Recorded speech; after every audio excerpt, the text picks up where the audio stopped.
이대남, 이대녀 이게 무슨 말입니까? 저도 맨날 듣는데 그 말이 무슨 말인지 모르겠어요. 20대 여성가족부 폐지 이준석 발언 영향 컸나? 이 뽑은 이대녀 얘기들. 이대녀가 뭡니까? 20대 남녀가 이대녀입니까? 아, 참. 20대 남자, 20대 여자. 그게 이대녀네. 죄송합니다. 저도 아저씨인가 봐요. 2대8은 뭐예요, 2대8은? 2대8도 많이 들어봤는데 2대8은 뭐예요? 20대 팔팔한 사람입니까? 2대8은 뭡니까, 2대8? 아, 2대8 가르마. 2대8 가르마는 알지, 설마. 난 그것도 또 안 떠올랐네. 2대8 가르마. 20대 대통령 선거가 어저께 이제 끝이 났습니다. 윤석열 국민의힘 후보가 대통령으로 이제 당선이 됐습니다. 이제 국민들이 이제 모두 우려를 하고 걱정을 했는데, 제 주변 사람들은 그렇더라고요. 천만 다행이다라는 표현을 쓰더라고요. 무슨 의미를 함축하고 있는지는 모르겠지만은, 제 주변 사람들은 그렇게 얘기를 하더라고요. 조선일보 뉴스 나왔는데, 이 재밌는 뉴스가 하나 있어요. 아까 헤드를 몇 개 뽑았는데, 개념 없이 윤 찍어 폭군 정치 보여준다. 직장 내 황당 갑질. 이게 말 많은 또 오스템 임플란트에서 또 이런 얘기가 나왔어요. 이제 이 사람 큰일 났다 이건 이제 어떡하려고 하나.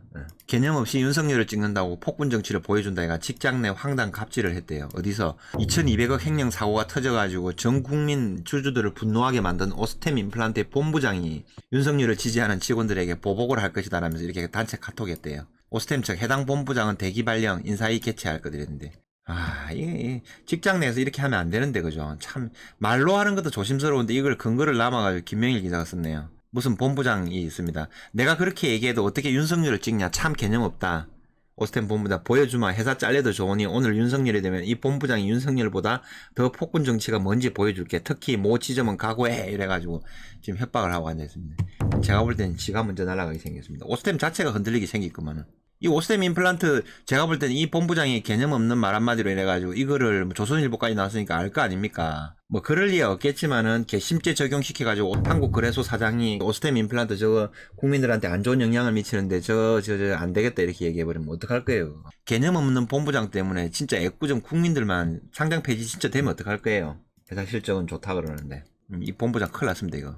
여러분들 중에도 이런 사람 있나요? 직퇴금지 6시 30분 기소, 그 전까지 기소 금지, 영업활동 일지 메일 작성, 3번 지점별 중점 품목 1일 보고, 목표, 지점 인원수 목표, 미달성 시 지점장 사유서 작성, 4번 화요일 목요일 저녁 사무실 기소 후 중점 품목 교육 후 사진 촬영, 1분기 하위 2지점, 오늘 윤석열이 되면 시행한다 이렇게 해놨네요. 와, 이 살벌해서 뭐 보겠습니까? 대기 발령 났대요. 이거 읽어보니까. 이거, 우리 같은 일반인들도 이렇게 앉아가지고 조심스럽게 얘기하는데, 이 상장회사가 그것도 지금 횡령 사고를 쳐가지고, 어쨌든 자기들이 관리를 못 해가지고, 전 국민들 주주들한테 피해를 주고 있는 이 회사 아닙니까? 이 회사인데 지금 이렇게 막 해놨어요. 아이고, 어떡하려는지 모르겠다. 예. 진짜 개념 없죠? 와, 이거를 카톡에 다 남긴다. 와, 이거는 진짜 황당갑질입니다, 말 그대로.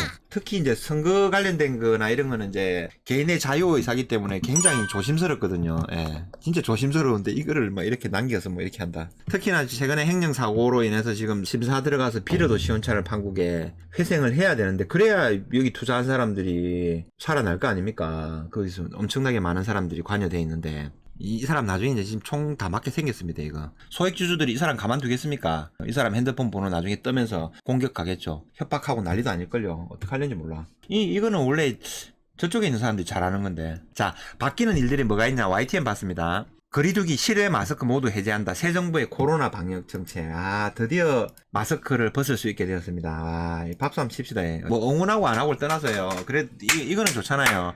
마스크를 지금 2년 동안 끼고 있잖아요, 여러분들.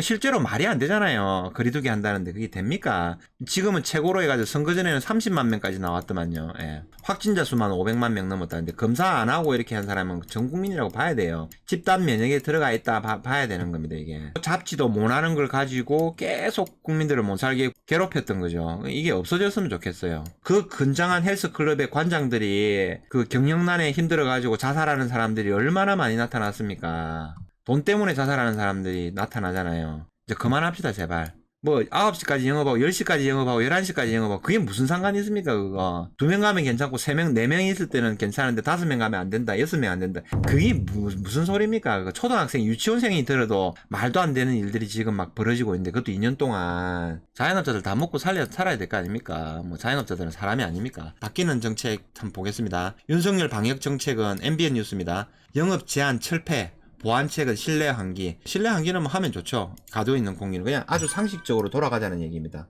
내가 공정은 인정은 못하겠는데 상식은 지금 인정이 되네요. 영업 제한 아무 의미가 없잖아요. 9시까지 영업하는 거, 10시까지 영업하는 거, 11시까지 영업하는 거. 이거에 따라서 뭐 바이러스가 뭐 9시 넘어가면 뭐 더 활성화됩니까? 10시, 11시 되면 더 활성화됩니까? 진짜 정말 똑똑한 여러분들도 일반 사람들도 그냥 뭐 어쩔 수 없는 힘없는 국민들이니까 이렇게 억눌려서 살아왔던 거죠. 근데 제발 좀 이성적으로 삽시다, 여러분. 진짜 이성적인 분들이 많을 겁니다. 자, 다음 뉴스 보겠습니다. YTN 윤당선이 비서실장에 장제원 의원 지명을 했네요. 장제원 의원 참 파란만장합니다. 저는 뭐 누구 정치인을 좋거나 뭐 이런 거 없습니다. 사람에 충성 안 합니다, 저도. 여러분들한테 충성합니다. 금방금방 회원들 추천 가입을 하신 분들한테 충성합니다, 저는. 예.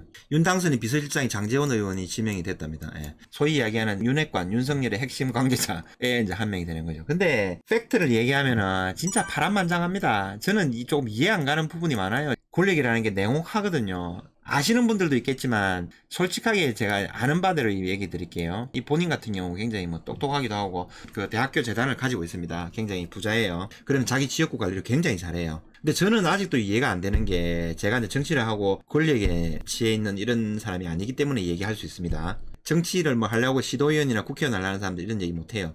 재밌는 팩트 하나 얘기해 드릴게요. 개인적으로는 유능하고 능력 있고 좋아요. 좋은데 장제원 의원이 정치 입문을 누구한테 한 줄 압니까? 이 MB를 통해서 정치 입문을 해요.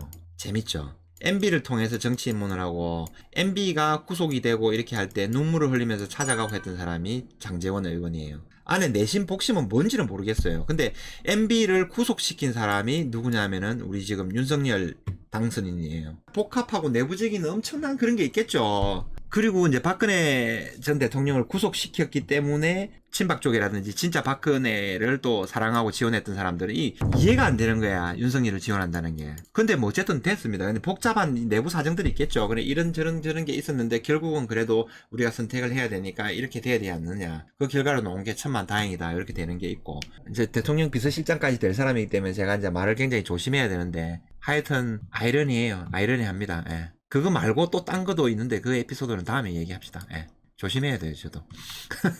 한경 뉴스입니다. 윤석열 문정부 색깔부터 뺀다. 부동산 탈원전 정책이 아웃이다. 이렇게 되는 거예요. 예. 윤석열 시대, 윤석열 자유민주주의 시장경제 바로 세우겠다. 이건 제가 굉장히 공감하고 적극적으로 지지하는 발언입니다. 이때까지 뭘 어떻게 해서 성장을 하고 여기까지 왔는지는 모르겠는데 이제 윤석열을 지지하는 대부분의 사람들이 이제 이런 것 때문에 그러는 거죠. 최소한 자유민주주의하고 시장경제 이게 보수주의의 핵심이거든요. 요거는 지켜주지 않겠느냐 하는 거 있잖아요. 요거 때문에 이제 윤을 지지하게 되는 거죠. 자, 저도 이제 이렇게 되길 바랍니다.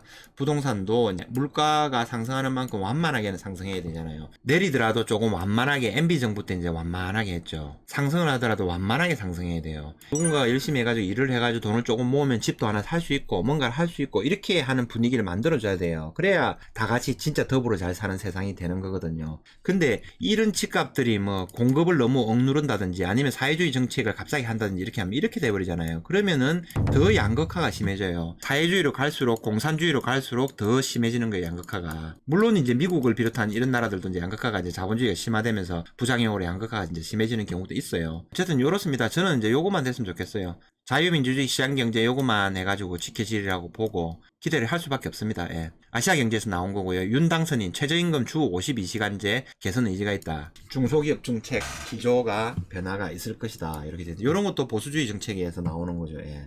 임금 인상을 너무 심하게 최저임금을 올려버렸죠. 얼마 전에 해가지고 주당 갑자기 20-30% 올려가지고 막 이렇게 돼버렸잖아요. 그렇게 되니까 부작용으로 뭐 어떻게 됩니까? 뭐 편의점이라든지 작은 기업들은 직원들을 퇴사를 시켜버리는 거예요. 왜? 갑자기 임금을 인상을 해버리면 사람을 유지를 못 시키는 거야. 그러면서 편의점 점주가 부부간에 내외에서 장사를 하고 나머지 사람들을 내보내는 거죠. 예. 아르바이트생들을. 그러니까 이제 미치는 현상들이 부작용들이 이제 곳곳에서 이제 발생이 되는 거죠. 그 다음에 이제 중소기업 정책 기조 변화 여러 가지가 있습니다. 대기업 중소기업 상생위원회 설치하고 양극화 해소를 추진하겠다. 최저임금 지역별 업종별 차등 적용 의사를 밝혔다. 이렇게 나오는 거예요. 예.